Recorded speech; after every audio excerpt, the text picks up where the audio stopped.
Joining me now is Dr. Dwight Marshall to discuss the awards for the main parade and some exciting plans for Junkanoo. Good morning and welcome back to Bahamas at Sunrise. Good morning to you. 'Tis the season for cowbells. That's right. It is about that time. So it seems like this year we are expanding, or are we changing some of the award categories as it relates to Junkanoo? Well, not really changing. Some of the special awards that we've put during the parade is designed to put some monies back in the pockets of the people that actually do the Junkanoo. We're so used to the groups getting the money and all the awards, but this is actually the third year that we're doing this.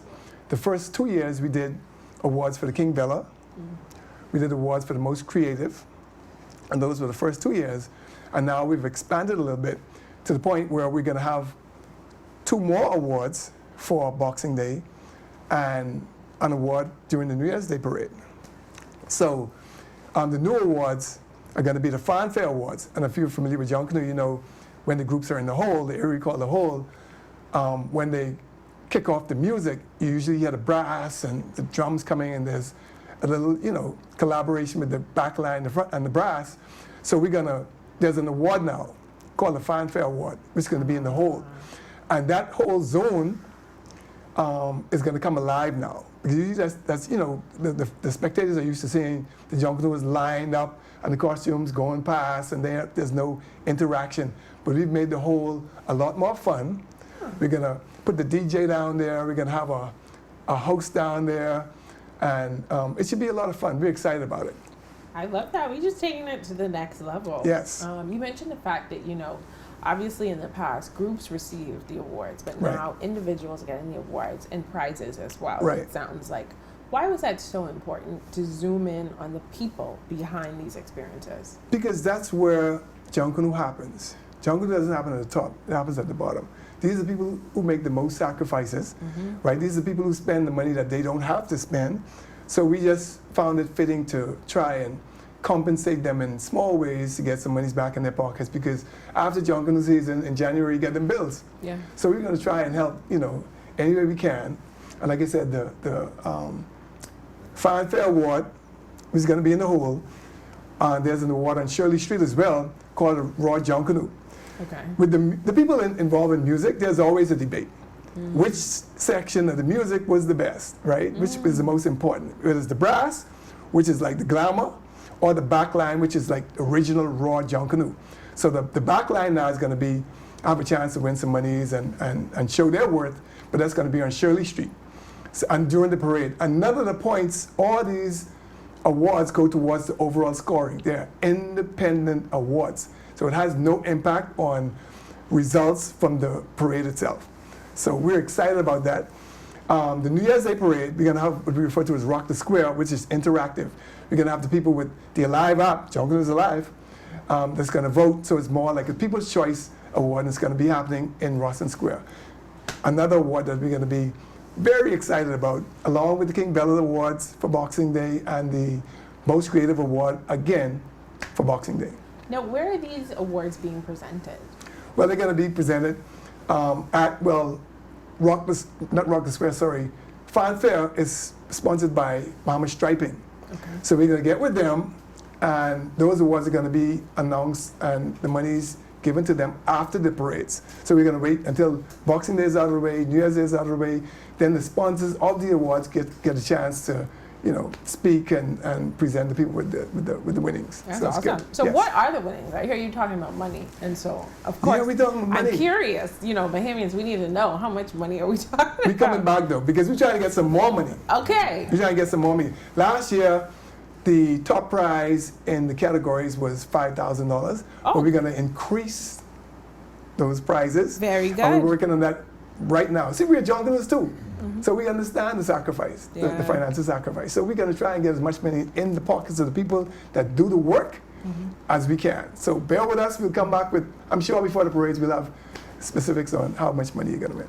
You know, when you talk about it, people, it's not just the resources that they spend. Obviously, the costumes themselves are very costly. Yes. But also when you're talking about time, you know what Yes. I mean? This is time that you could have been with your family. This is time that you could have been working your side hustle, especially if you have your own business, X, Y, and Z. Yes. Or just literally being tired, coming to work the next day. Yeah. Talk about the reality of the sacrifice that Junkanooers put in to really put their best foot forward on Bay Street. I think unless you actually go through it, that experience, you can see it, but you can't really appreciate the amount of sacrifices.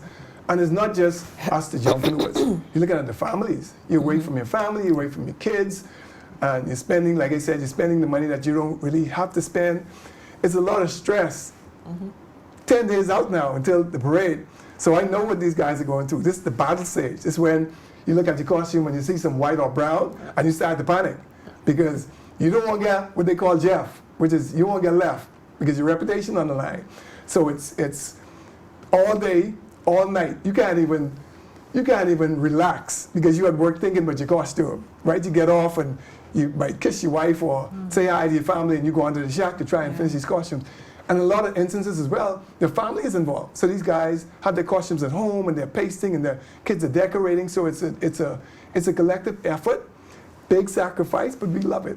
It's who we are, right? Junkanoo is the heartbeat the heartbeat of this country. So, you know, the sacrifice is well worth it. I love it.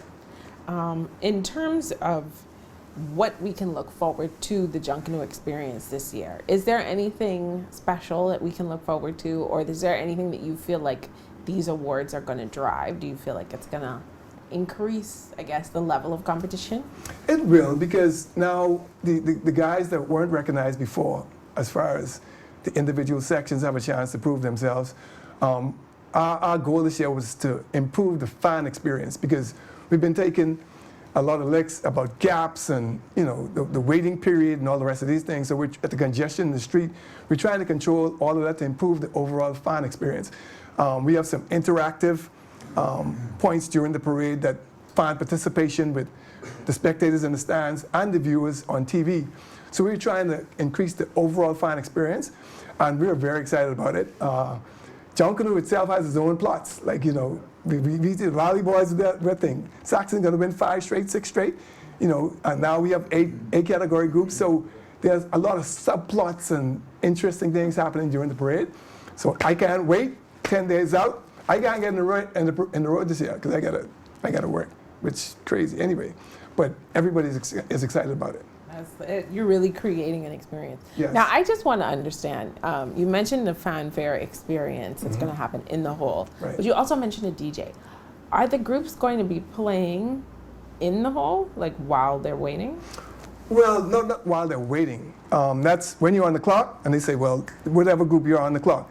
That's when they kick off their fanfare. In the past, it's been just, okay, that's an introduction. We're getting ready to come on the parade. Okay. But the only difference is this year is going to be judged by some individual judges, and they probably won't even know they're being judged. Wow. So we don't want to interrupt or interact with the parade in any kind of way. They'll be doing the same thing they'll always be doing. It's just that they'll receive an award for something they weren't rewarded for in the past. Yeah. Oh, I love that. This is, I mean, again, you're really zooming in. You're really Yes. showing appreciation for, again, the level of effort, the level of sacrifice, and the level of excellence Yes. that people put forward into Junkanoo. And I think that's absolutely incredible. As a spectator, I have to say I've seen the experience improve year over year. So congratulations on the work that you all are doing in terms of making sure that there's a smooth flow, making sure that there's entertainment in between, Yes. and of course, with this case, making sure that we're spotlighting Yes. talented people who make this happen. Dr. Marshall, thank you so much for joining us. It's a pleasure, always a pleasure. Thank you. And thank you for watching Bahamas at Sunrise. We'll be right back.